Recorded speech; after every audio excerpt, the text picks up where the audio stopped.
Well, the thing with Flag is it's really special because all of the guys that are part of Flag, they're all really insanely So good. bitchin' fucking human beings. Oh, and great musicians. I've known Billy since he was 8 years old. Billy used to come into my dad's fishing tackle store, and he would stand in the middle of the floor while he was shopping, looking around. I would have music blasting out of the little radio above the refrigerator. At one point when he was about 11 or 12, maybe 13, he said, "Keith, what are we listening to?" And it could have been Mott the Hoople, it could have been David Bowie, it could have been Alice Cooper, it could have been Ted Nugent, it could have been Black Sabbath, Uriah Heep. It just depended upon the radio station that I was listening to. I like all of this music. Can you recommend any music for me to listen to? That's cute. I said, Billy, I like Aerosmith. I love Cheap Trick, Blue Oyster Cult. I rattled off a bunch of just truly amazingly great bands on whatever levels they were of greatness they achieved. He certainly took Cheap Trick to heart because there would be no Descendants if Billy hadn't listened to Cheap Trick. And then we had a local band who was cute. out of all of the bands that were in the South Bay, all of them being top 40 bands. Occasionally there would be a band that stepped up that was an original band. We had a band called The Last who were basically, we loved them for their energy. They had a punk rock energy, and they were not a punk rock band. They were so far from it. The Last or the Laughs? The Last. The Last. They did a really cool version of Bebop-A-Lula. They have an amazing song called She Don't Know Why I'm Here, it's got a punk rock kind of vibe to it. But they were basically a pop band that played some rockabilly and had the energy of a punk band. The Descendants certainly wouldn't exist if it wasn't for The Last. They were also a big influence on Black Flag.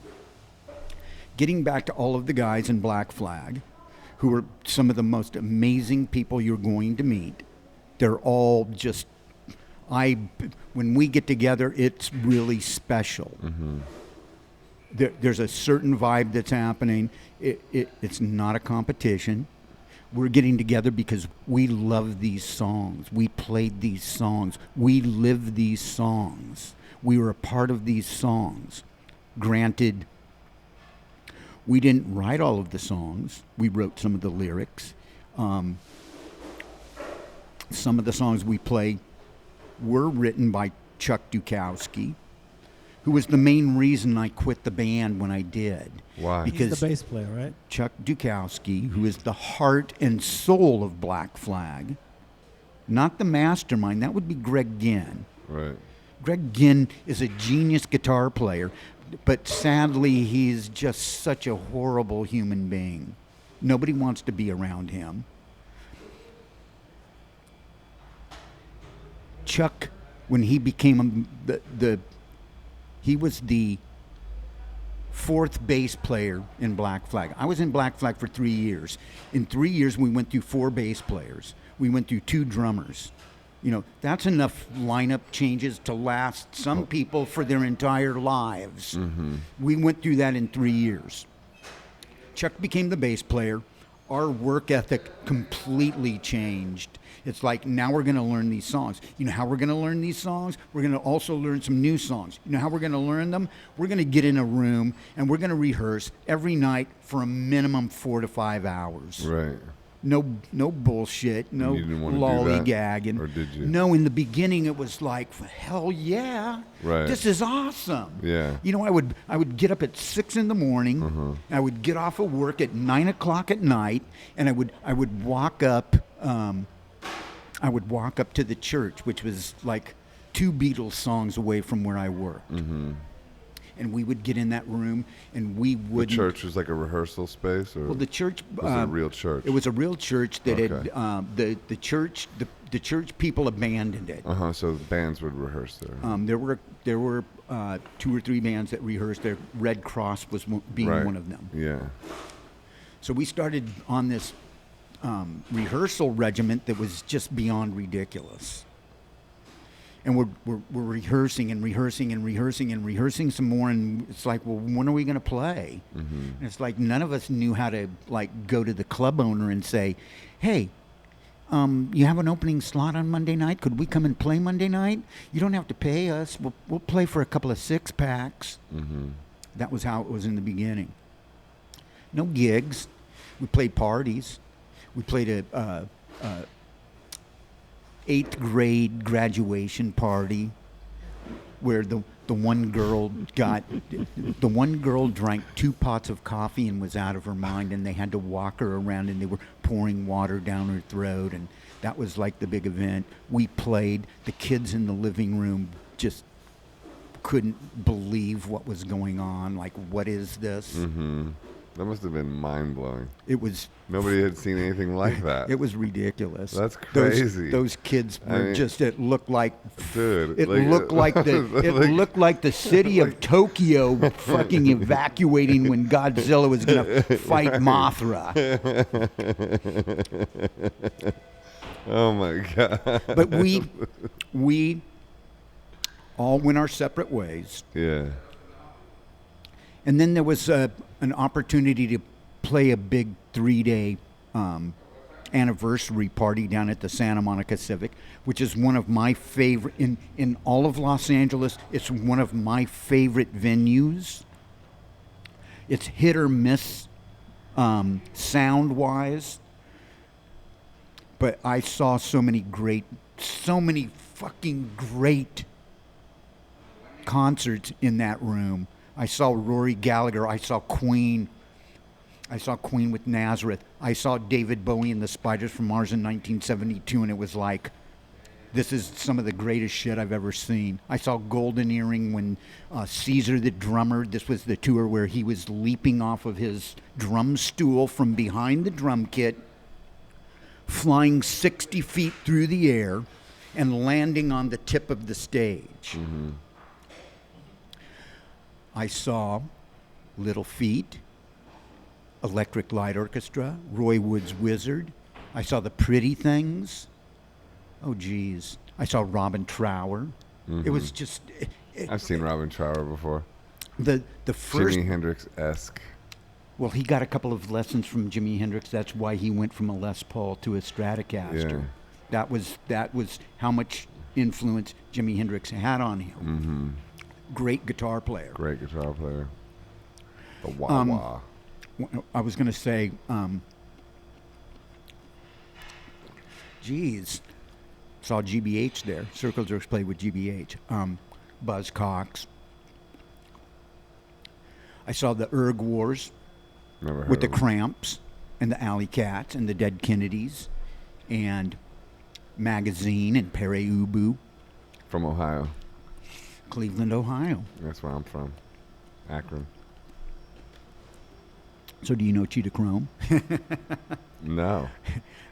There was a Circle Jerks, our first East Coast tour. We played at the Mud Club in New York. There was nobody there. The room was completely, it was void. It was like somebody came in there and just wait staff. painted the whole thing black. They just blacked everything out, except for the wait staff. Right. And the one guy that was running around completely out of his mind, he'd stacked all of the furniture, all of the bar stools, all of the tables to the side of the stage, in front of the stage, and gleefully looked like he was going to just set it all on fire. Then what he would do is he would walk to the back of the room, and then he would run across the room, and he would run up and leap off of all of this furniture piled on the stage.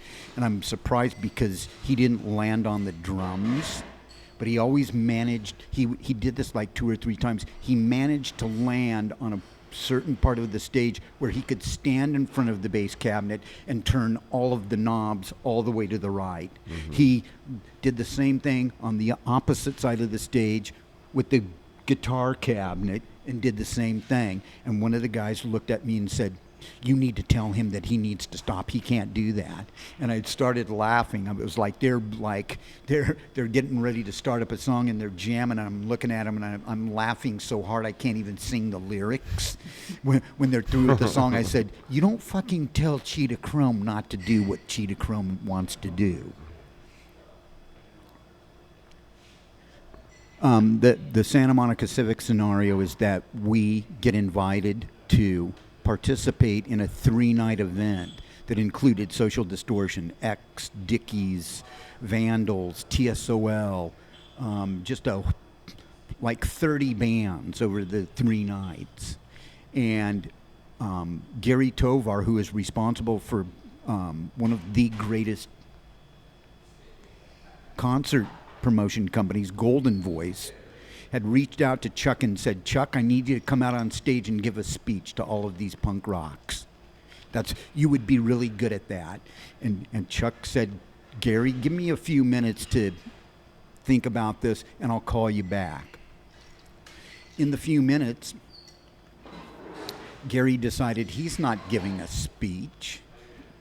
He's going to figure out a way to have a Black Flag reunion on stage. Of course, his mind starts working overtime, and he figures it's going to turn into this cavalcade where Henry Rollins is going to come out, and he's going to sing 5 songs. Ron Reyes is going to come out. We're going to fly Ron Reyes down from Vancouver. We're going to fly Dezo out from New Jersey. And it turned into this big, ultra-mega production that it didn't have to be, or it wasn't going to be. Nobody wanted.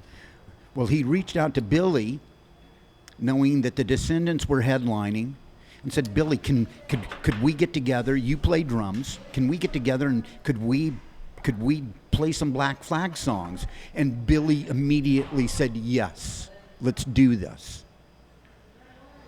As it turns out, the guitar player in the Descendants, Stefan, grew up. The first record that he learned to play guitar to was Nervous Breakdown. So that's his punk rock training. So he knows those songs. It's like, "Guys, let's sort this out. Let's figure out what's going on." Chuck got back to Gary and said, we're going to play. I'm not showing up to give a speech. Screw that. We're going to play." And Gary got all excited, and all of a sudden the word went out, in the punk rock underground. Did they ask you or not yet? Say what? Did they ask you or not yet? I was the first vocalist they asked. See, Chuck wanted all of the guys. He wanted to give up 10 minutes to Kira to come up and play bass. He wanted to turn it into the cavalcade of Black review. Flag. Yeah. Black Flag review. Yeah. Yeah. And it wasn't going to work because there was no money. You don't fly some guy down from Vancouver. If there's no guarantee, it's like everybody can just put money out of their pocket that they don't have. But that is going back to the rehearsal thing. That's why you quit the band, because it started being not fun, all that rehearsing and stuff like that, or was that was the reason? Right. Yeah. When Chuck reached out to me, I couldn't refuse. Mm-hmm. I had gone through a situation where Golden Voice at one time asked me to participate in 2 nights at the Hollywood Palladium that equates to, if they sell out both nights, it could be 10,000 people. Mm-hmm. Black Flag, the first 4 years, which I was there for the first 3, so I've got to be there. I mean, I've got to represent the first 3 years. Then the next 6 months was Ron Reyes. Mm-hmm. And then after that, it was Des Cadena. So there's going to be 3 vocalists there to cover the first 4 years. Are you friends with Henry Rollins, or do you know him, or are you friendly with him? Henry and I, at one point, we could talk. We could sit down. We could listen to some music together. We could chit-chat and be bros. Right. And it got ugly. It got ugly? We went through a lawsuit. Oh, why? And I can't get into any of the details because I'm going to get into all of the details when I write my next book. Oh, okay. And I signed on the bottom line, the very last thing in the lawsuit for me I signed on the very last line, and one of the stipulations or one of the terms was, you will not talk about this lawsuit. Mm-hmm. And whoever wrote that up can go fuck themselves. They can go pleasure themselves. In the highway. If it was one of the guys in that law firm, they can remove their clothes, get fully erect, and stick their heart on in a garbage disposal. The reason I'm angry is I gave up lyrics. I gave up a website that had almost 1 million people on the website to receive royalties that trickle in, like we were talking about Spotify and all of that other stuff. It's just so ridiculously weak. It's like not even worth waiting around for that check for $95 or $150. I signed up. When I signed that signature at the very bottom of that suit, or the finalization of the suit, to receive a minimum $500 for merchandise. See, that was the carrot that was waved in front of my face. You give up the lyrics, you give up the website, and we'll pay you merch royalties that equate to... There are bootleggers on eBay that are making more than $500 every 3 or 4 months on Black Flag bootleg merch. At the halfway point of this wonderful lawsuit, Greg Ginn's lawyer got all huffy and puffy and like, you don't fuck with me, I'm going to fucking bite your head off. Stepped up and told our lawyer, we're not even at the halfway point yet, and I'm going to make this cost your clients $500,000. We tried to bully you. He would have done it. Our lawyer said, guys, now it's crunch time, because I know that you guys on your best days aren't even going to be able to come close to that kind of money. And I can't keep charging you $2,500 an hour. Damn. Because this work is going to pile up, and that $500,000 could turn into like $700,000. It could turn into $900,000. That's just how all of this shit fucking works. Right. And it's fucking ridiculous. Yeah. What did Henry... Henry was the first one served. Henry had Chuck and I come to his nuclear bomb shelter up in the Hollywood Hills, and we had a conversation where he suggested we go to Spot, we get all of the tapes back, we bake the tapes, because the tapes are so old they're going to need to get fixed so they can be played. So they can be played one more time, because that's what happens when you bake the tape. You got like one more spin. We're gonna remix and remaster these songs and bring them up to date, because our fans deserve this. And it's like, okay, this is great. I can go along with that.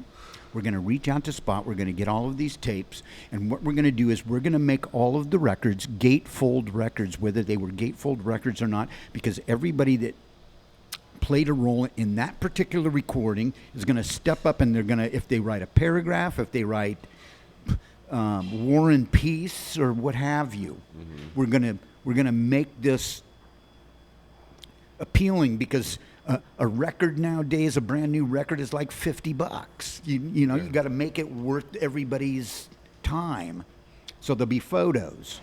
There'll be all of these anecdotes and all of these stories and paragraphs here, and it was like we were recording and the bartender came and knocked on the front door and said, you guys are playing too loud, you're making it too loud downstairs, and my patrons, all of the bartenders and everybody's complaining, and you're making all of this noise, and just ridiculous stuff like that.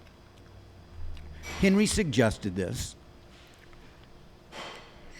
I said, we need to get the marks. Let's check in on the marks.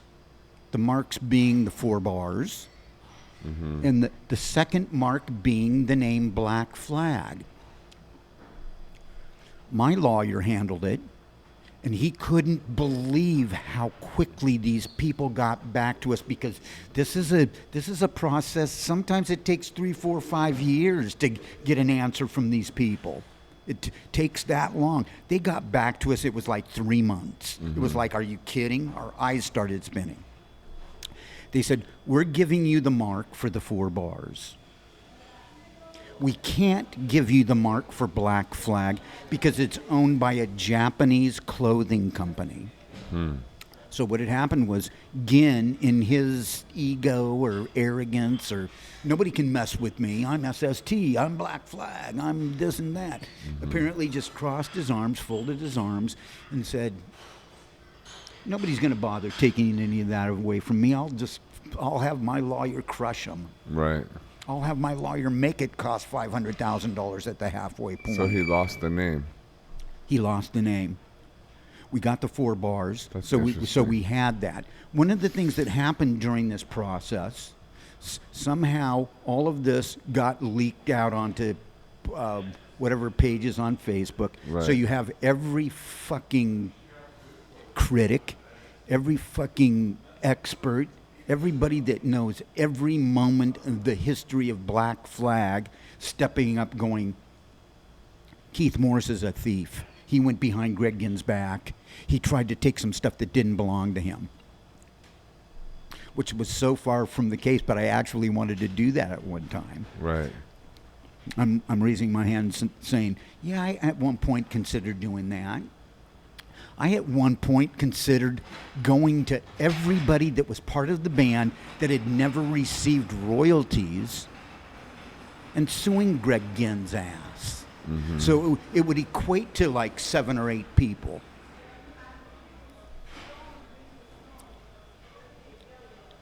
We got the 4 bars, and that was also something that we had to give up in the lawsuit, which is not a big deal. Although people, there's certain iconic rock logos. Yeah, the Stones. You know, like the Metallica. Bars. Yeah. You know, the Stones with the lips and the tongue. Yeah. Black Flag. 4 bars are there. DKs. Huh? 4 bars are recognizable. Absolutely, yeah. What do they stand for? Black Flags. It's a waving flag. Yeah. See, we even went to we went to Raymond Pettibone, who not only came up with the name, but came up with the 4 bars. Because I'm really good friends with Raymond. I said, Raymond, we're going after this stuff. Do you want to partake? Do you want to be a part of this? And he will say how much he loves his older brother, but he will also say how his older brother just ripped him off and used him and fucked him over. And Raymond said, you have my blessings because you guys, all of you guys deserve that. That belongs to you just as much as it does to him, just as much as it does to anybody else. So we went for it and we got half of it. And like I said, I had to give up the bars, or we had to give up the bars, because the way that it worked was there were the 3 of us in the room that agreed on doing this. My lawyer went and pursued it and got the answers, not all of the answers that we wanted, but he got what we had asked for him to do. And the idea was the 3 of us made this decision. It wasn't just one guy trying to swoop and, you know, not even telling everybody else. Our intention was to just do this rather than going around and getting everybody's permission, you know, and spending another year and a half, 2 years. Like, well, Ron, what do you think? You want to be a part of this, or you know, Kira, you want to be a part of this? You know, because I'd talked with Kira about being part of a class action suit. When the numbers are so big, there's so much money involved, it becomes a class action suit. Yeah. Where you're actually in Washington, D.C. You're not at the court in Santa Monica. You're not downtown L.A. You are going in front of, like, the circuitry in Washington, D.C. Once we told everybody what we'd done, everybody was fine with it. You know, everybody was good with it. It was like more power to you. You know, and I let everybody know that Raymond said that it was okay for us to do this. So we got it. We lost it. And in the lawsuit, I'm supposed to be receiving merch royalties, and I've not seen a merch royalty check. At one point, the opposing lawyer was like, I said, you know, you're selling these T-shirts, but it's a drop it's a drop in the ocean as to what's going on Amazon and what's going on eBay. And I explained that I took it upon myself to remove Circle Jerks bootleggers, going through all of that rigmarole. And the final outcome of everything that happened with Henry was that he couldn't run fast enough. He could not. It's like, hey guys, let's do this, all for one and one for all. And when the buyout, the royalty buyout for him appeared, he couldn't take that and run with it fast enough. And in the process leading up to that, he had torn into Chuck and I. He'd sent out a couple of just totally unnecessary emails.